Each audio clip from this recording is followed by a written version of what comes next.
My role is obviously as the Health and Safety Manager for the New Zealand Racing Board. And the main thing in getting the leadership on board was actually giving them visibility of what was taking place. So making sure we had clear reporting, we had some concise data to work with, and understanding the risks and giving them practical steps to implement. But also in doing that, we had to engage with our staff and make sure that they were on board with the journey we were about to undertake and did undertake.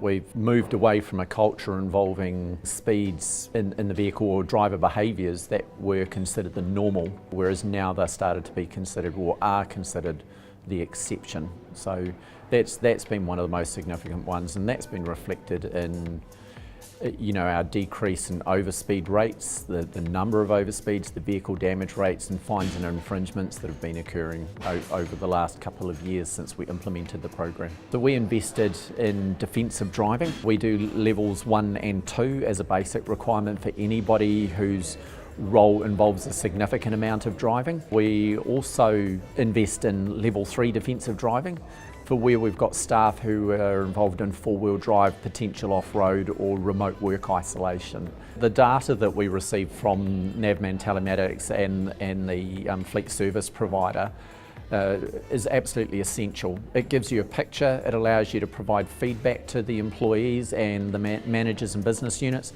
It also allows you to give a picture to the board of not only what you're doing and what's going on, but it told us we had 11,203 overspeeds when we first started. That's unacceptable.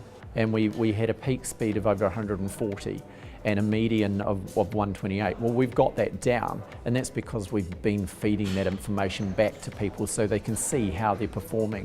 What we found was their main concerns weren't so much about the driver behaviour, it was more about privacy concerns and implementing things like GPS into the vehicles and how that information was going to be used.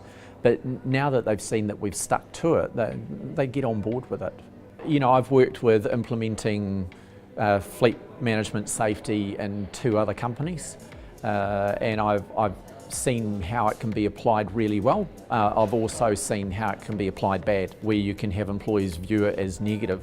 But when you start doing things like investigating vehicle crashes and incidents, and the data that you get out of the system can then be used to protect the employees from prosecution, it starts to change the minds of how it's done. I think for a system to be successful, engagement at every level.